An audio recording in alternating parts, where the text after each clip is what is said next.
Thank you very much, and bonjour à tous. Hi, everyone. Glad to be here.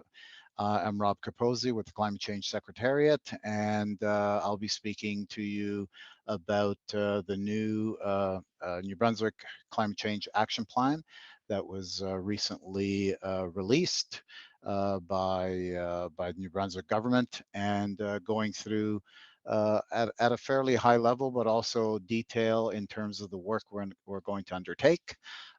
Just running you through what the next 5 years of ambitious objectives we've undertaken ourselves to advance adaptation, and the presentation will focus on the adaptation part of our business, very little on the greenhouse gas reduction section of our business. So I'll just go quickly. Before I get there, je veux juste vous confirmer que si Just vous want avez... to let you know that if you have any questions in French, I'd be happy to take them and to answer you in the language of your choice. Slide, please.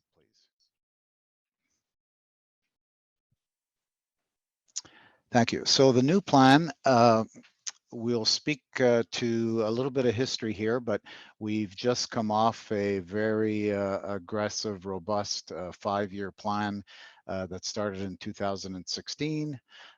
We've now embarked on the new plan, which we just released in September, and just a little bit in terms of progress to date in the sector of adaptation is that during the old plan, we basically engaged with our municipalities to get them introduced to climate change adaptation. And we took the approach of promoting the creation of a climate change adaptation plan for our municipalities. We, at the present time, have 104 municipalities in New Brunswick. We engaged with 56 of them where we completed an adaptation plan for their municipality during the last climate change action plan. And essentially those climate change adaptation plans consisted of conducting a very, very detailed vulnerability assessment of everything that was at risk within their municipality, within their territory, and that extended to everything. It could have been assets, it could have been natural assets, it could have been installations, utilities, road networks, buildings, and so on. So more than half of our total municipalities have these plans right now. They're very, very well aware of what is vulnerable in their community. And now the new action plan is really focusing on bringing our municipalities forward and having them focus on implementing adaptation measures to reduce those identified risks within their municipalities. And we have a very diverse province. We've got coastal areas, we have inland areas that are at risk of flooding and erosion. We have an annual spring freshet or a spring flood along most of our major rivers, especially the St. John River, which essentially brings us snow melt, rain, and any other stormwater from all the way from Quebec and Maine.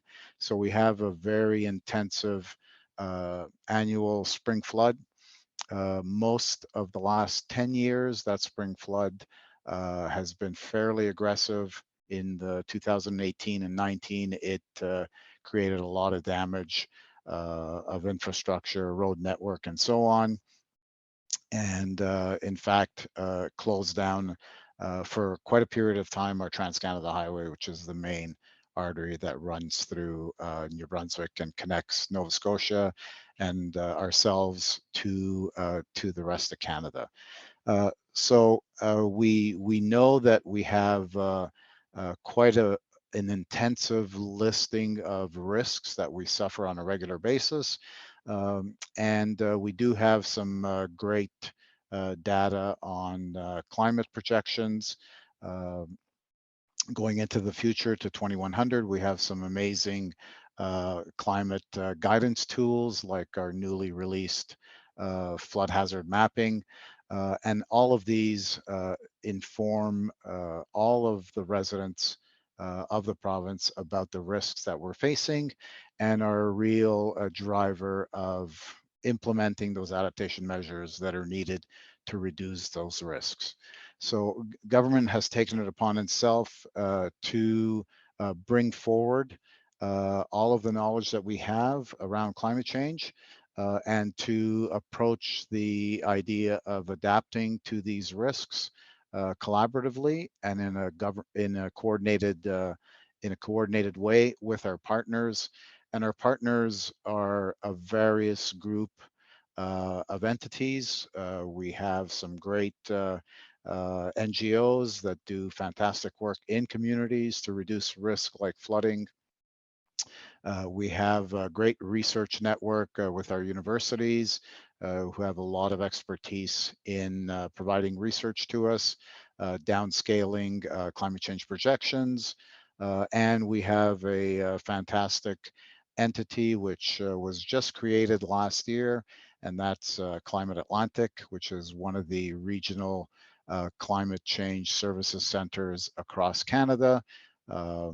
And so we definitely have a lot of capacity in the area of adaptation, and we're moving that capacity forward in this new action plan, which looks really focusing at implementation. And I'll share some of that implementation highlights here in the next slides. Okay, if you looked at our action plan that we just released in September, there's 3 pillars that we're basing our efforts on. It's government leadership and accountability, and that includes everything from bringing forward adaptation approaches, funding projects related to climate change adaptation, and also reporting on our successes and those favorable outcomes of implementation of adaptation measures. Obviously, we have a strong second pillar in reducing GHG emissions, and that, as you heard in the previous presentations, is really a key item that we need to achieve so that we can start to slow down the impacts of climate change. And obviously, the pillar of adaptation itself and building resilience, preparing for climate change by implementing adaptation measures across the board. If you look at the action plan, we have 30 new measurable actions with clear deliverables. And we report on those actions on a regular basis to our Auditor General, to our accounting system framework. So we're regularly bringing New Brunswickers up to date on what we're doing. Okay, next slide, please. All right, so government leadership, we talked about our accountability and reporting requirements. This is in legislation for the most part. We're focusing a lot on this action plan in education and capacity building. We know that informing people about the impacts of climate change is essential in their decision making. So how do you react to a potential forecast of flooding? How do you prepare yourself?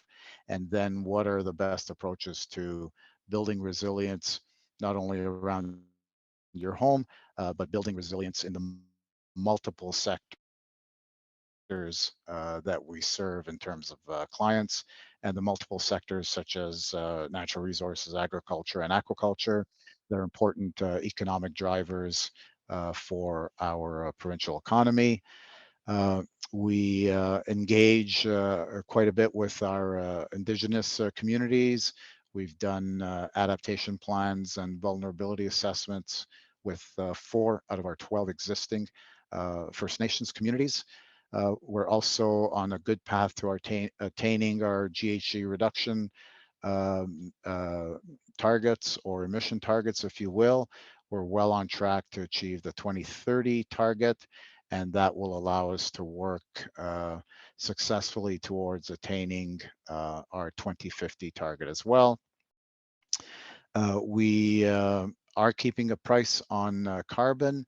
Those funds that come in from carbon pricing basically are have created a climate change fund that we use to fund all sorts of climate change projects, both on the adaptation side as well as the greenhouse gas reduction side. Next slide, please.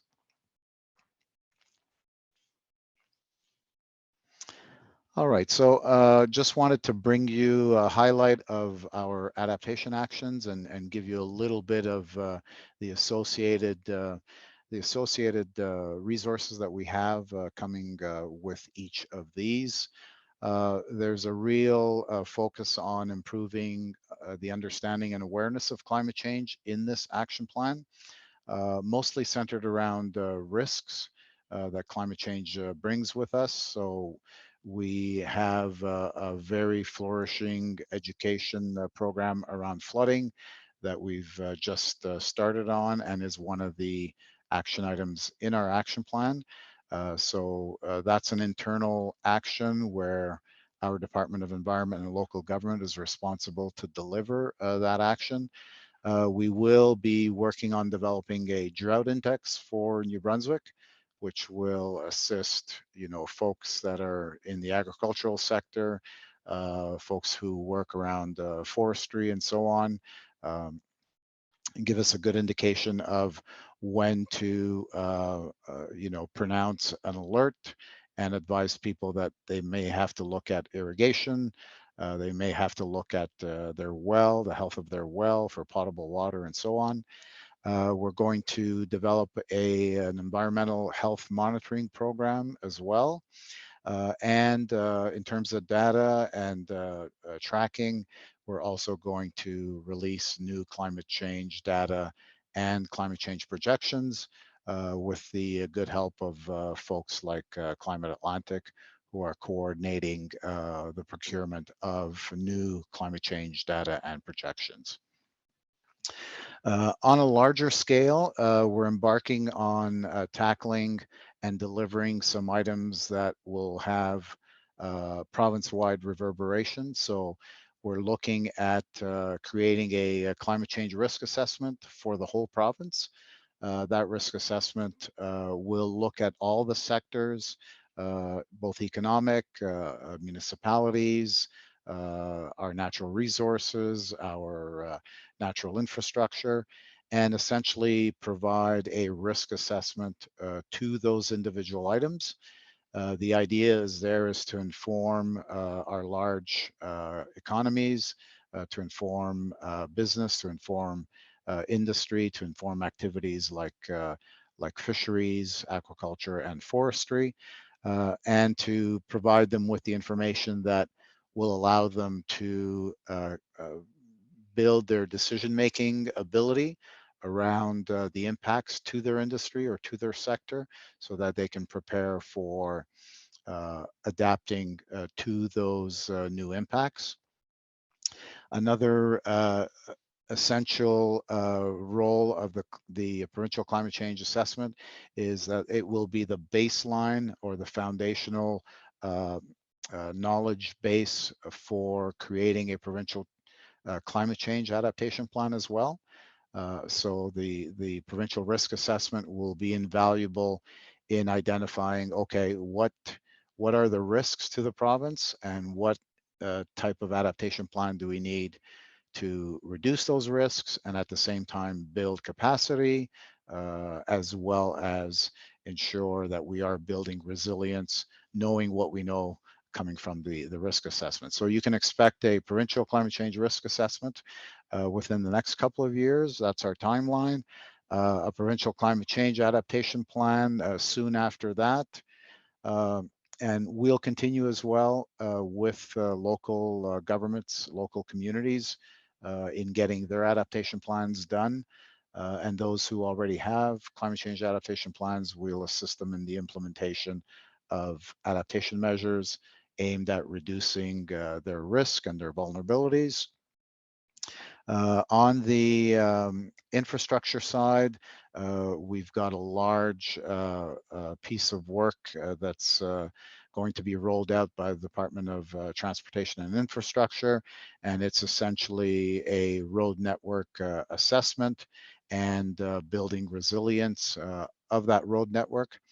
We also have a strong commitment in a few of the actions on maintaining biodiversity across the landscape to reduce resilience. We know the value of ecosystems and coastal features and inland features like wetlands in floodplains and how they mitigate the impacts of climate change, such as flooding.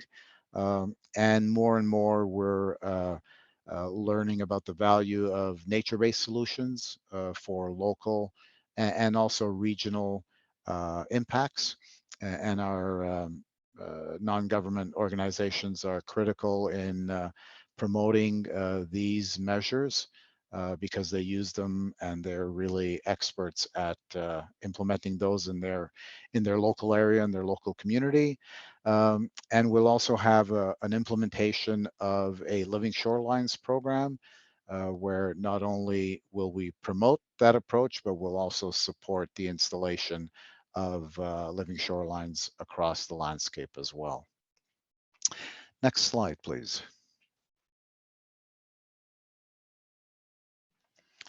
So those are some of the highlights on the adaptation side of our work here at the Climate Change Secretariat.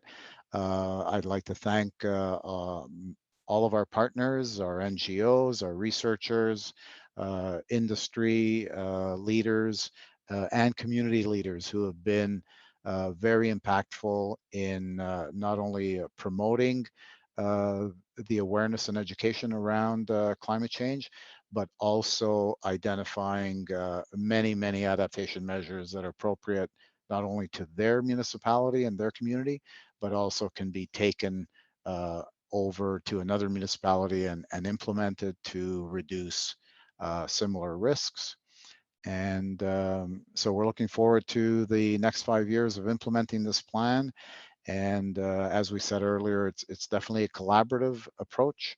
So we need everyone within our partners, our stakeholders, the public, landowners, property owners, to do their share in building resilience to the impacts of climate change.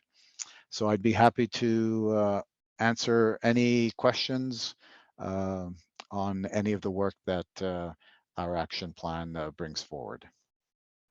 Thank you, Shall I Rob. répondre sur vos questions?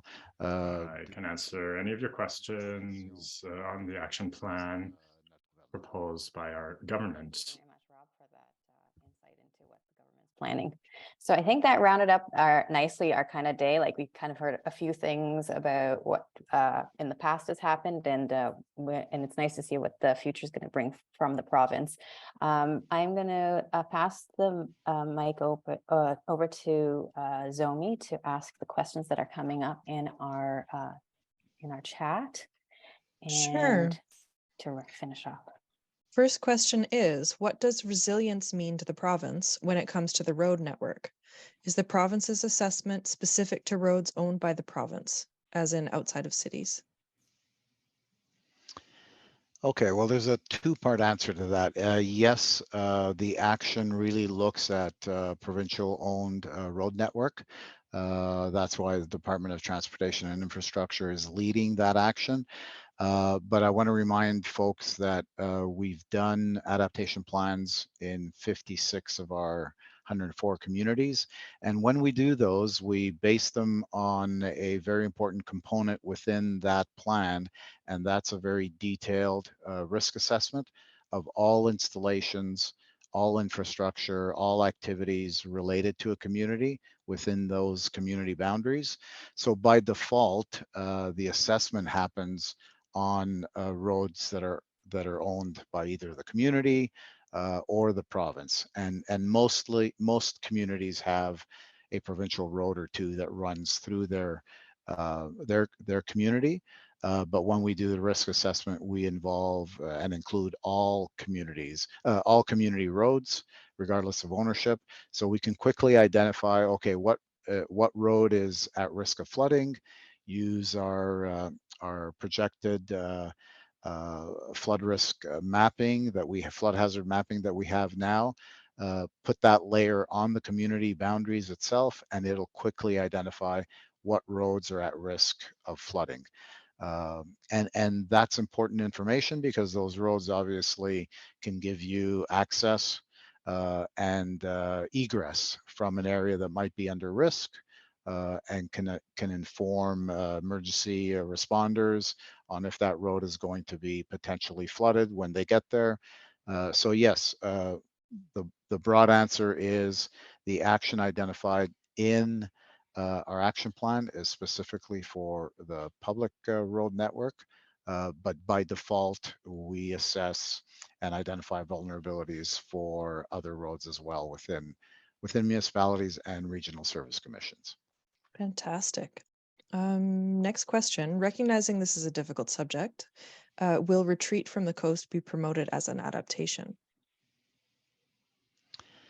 A lot of work has been done on retreat from the coast specifically by Valorez, and Marion was here to speak about the work that Valorez does in the agricultural sector. But if we want to use Valorez as an example, they do all of the adaptation plans for the Acadian Peninsula municipalities. Right now, they've developed 7 adaptation plans for those municipalities in the Acadian Peninsula. And they have definitely brought the discussion of retreat to that area because it's so vulnerable to coastal flooding and coastal erosion, which is one of the main reasons people and infrastructure need to be moved, because cliffs are just falling off. And before you know it, the next morning you realize that you've lost 5 meters of land, and now the infrastructure is 10 meters from collapsing into the Gulf of St. Lawrence. Provincially, though, we haven't had that discussion on retreat. We know that it's definitely an adaptation measure. Those pieces of infrastructure, homes and buildings and installations that are at imminent risk, we do have a good sense of where those are. And through some of the tools that we have, our flood hazard mapping, our coastal erosion rates tool as well that identifies rates of erosion across most of coastal New Brunswick. So we do have those tools that we can use to identify where the most at risk are. But like I said earlier, you're not going to go into a coastal community and tell them they're at risk of coastal erosion and coastal flooding. They know that already. So we're well aware of that, and that is a discussion we'll have to get into in terms of looking seriously at retreat, because this, for some areas, some locations, there's no other adaptation measure really that can reduce the risk. Okay, thank you. We have about 30 seconds left for this question. So le plus bref possible. Is there As briefly as possible. Engage with the remaining New Brunswick communities that do not have adaptation plans? Actually, yes, we have that on our radar. We will engage with them, I would say mid 2013. I know right now the difficulty and the challenges for municipalities that are amalgamating are going to be administrative. So we're going to start our engagement with them probably mid-year of 2023, when they essentially have a good handle and have taken care of their new administrative tasks. We definitely don't want to burden them with more things to do. But yes, we have a schedule, we have a timeline, we know which communities have adaptation plans, and we'll focus on the new entities and bringing them into that realm where they also have an adaptation plan for sure. Thank you very much, Rob.